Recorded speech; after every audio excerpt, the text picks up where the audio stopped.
YouTube, what's going on? It's your boy Julian, aka Real Live Jew. Don't forget to follow me on Instagram at Real Live Jew. But I'm back. Pretty much what you're seeing here. This is a push-pull day, so I'm pretty much gonna walk you guys through my push-pull workout. Right here, you're seeing that I like to warm up with the bar just to get a little blood in the muscle. But pretty much what I'm gonna be talking to you guys today is just about how to get a bigger bench, what happened to me, where I've been. You know, my old channel was Real Life Fitness. I just graduated college, so while I was in school, I did have to stop the YouTube videos just because I was very busy. But I'm back now, and I'm excited with some new content. 2019 is going to be a great year. Let's go ahead and let's get stronger together. I'm going to be giving you guys some free tidbits. So here's a free push-pull workout, how to get your bench bigger and things like that, okay? Right here you see me doing a stretch. I took that one from Mike Rashid. I really like this stretch, guys.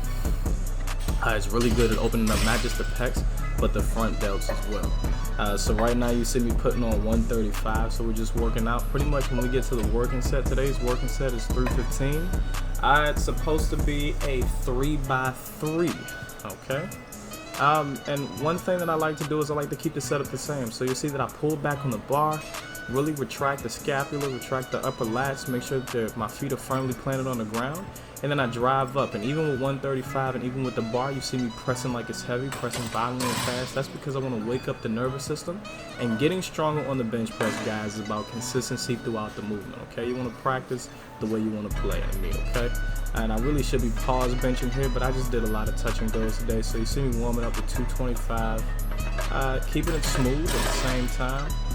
Not really rushing away, but at the same time pressing fast and pressing violently. So here we're getting up to our first working set with 315. You'll see the heavier the weight goes, the slower that I like to do it. That's just because I like to go ahead and control the weight. You're stronger when you're controlling the weight on the way down. And when you come down with the weight, you actually want to almost roll it so that you're retracting your scapula so that you can really use multiple muscle groups inside of the lift. The bench press, when you're trying to move as much weight as possible, you're going to use those upper lats, your shoulders, your triceps, your pecs, and things like that. You don't really see me flaring my elbows out.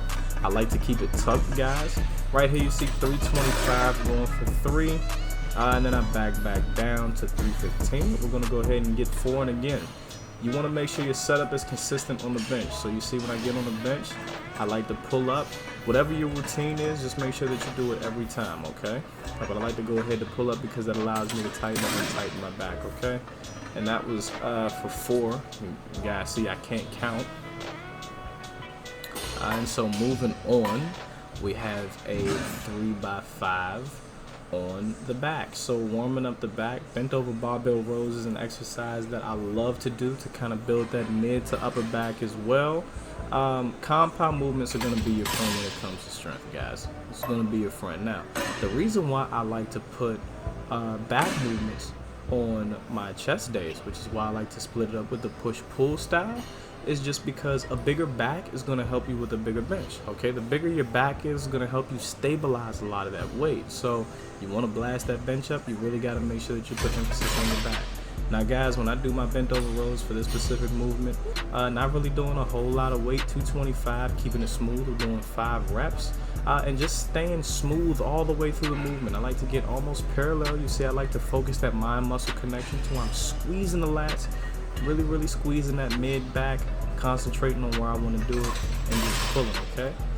So I do like to check my ego at the door, guys. I know a lot of you guys can probably do a lot more weight, but the biggest thing for me is the feel when it comes to my accessory movements, okay? That's how you stay healthy too. So I was actually dealing with an injury. One thing that I don't like to do anymore, you'll see that I got a couple of reps left in the tank. What's been working for me is actually not training to failure. So training to failure, I do believe does work, but for me, training to failure actually burnt me out. It burnt me out to the point where I was getting weaker, and I've actually found that I make more gains training for my maximum recoverable volume, okay? So I don't like to go to the point where it's unnecessary and I'm getting diminishing returns. I like to find that sweet spot for me, what I can actually recover from, my max recoverable volume. And I like to stay a little under that. So you got your maximum effective volume and your maximum recoverable volume, okay? And this has actually helped me get a bench press. My current bench is 385. It's 370 with a pause. And so that's what we're working on now. Now another movement that I like to do is pull-ups. That first set that you guys saw me do was actually with a 35-pound dumbbell. The second set was with a 25, and now you guys see me doing it with no weight. The first 2 sets were 6. The second set was 8. But pretty much, I love pull-ups. Pull-ups are a really good mass builder just overall for the back. I mean, it's a staple, right? It's the bread and butter, okay? You don't have a strong back if you're not doing pull-ups, all right? So now we got some decline bench. I like the decline bench because it actually engages the pec more than any other bench press movement. I know they say you're gonna get the gorilla, tits and stuff like that, but decline is actually the best way to do it. And again, this was a 4x6. I'm sorry, a 3x6 on the decline. And this is just some of the accessory movements that I'm doing. Still keeping it fairly heavy, but at the same time, not going to failure. Still leaving a couple of reps in the tank. And next, guys, what you see is we're going to go ahead and do some military press. I like to go ahead and do shoulder press just because the delts are actually really involved in the bench. So if you want to go ahead and get a bigger bench, you don't need to just strengthen the chest because it's not the only muscle involved in the movement. Remember, the bench is a compound movement and it consists of your back to stabilize the weight. A lot of the times your chest works in synergy with your front delts to go ahead and press the movement along with your triceps. So I like to go ahead and incorporate this. And guys, when you see the program down below, you'll see that my reps that I did in the video were a little bit different. I do like to go by feel. If you're feeling good, if the weight's a little too easy, go ahead and do a little more. Like I said, don't go to failure because we're still in this for the long haul. I don't believe in burning you guys out, like I said, maximum recoverable volume. But sometimes if you're not feeling it that day, I don't believe in pushing it because that's how you preserve it and you can go ahead and get it better the next day, and you'll go ahead and you'll be better for it in the long term as far as you're progressing in your strength, okay? You need to think of your recovery like a glass of water.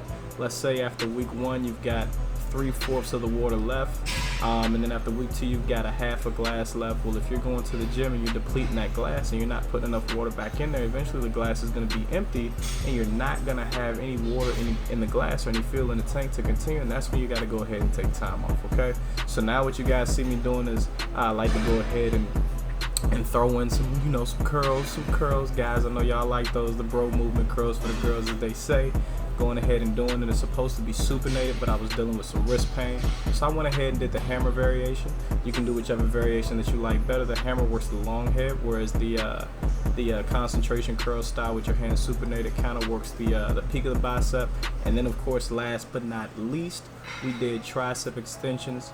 3 sets of 10. I'm sorry, Skullcrushers is what they're called. I think other than the close grip bench, as far as isolating the triceps and really getting some mass on there, you can't beat a Skullcrusher. And again, we're going to blow these triceps up just because triceps are going to go ahead and blow your bench up. Like I said, you want to go ahead and, as far as accessory movements, target all of the muscles involved in the bench press. So we hit the chest, of course, which is the primary muscle group, but we also hit the triceps, which help.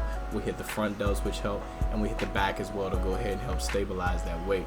As far as the curls go, it was 3 sets of 8 to 12 with those as well. Like I said, the program will be in the link below, and if you like the content, please go ahead and subscribe, and we'll have more for you, okay? Alright, y'all, that pretty much sums up the push-pull workout. I appreciate y'all tuning in. Please go ahead and subscribe and hit that reminder bell so that y'all can be notified whenever I upload a new video. Welcome to the channel. We're going to do great things. I'm going to be giving you guys fitness and performance advice, as well as nutrition and health, how to balance your hormones, all of that. So guys, stay tuned. You guys have no idea what you're in for. Again, welcome to the channel, and appreciate y'all, man, but I'm out.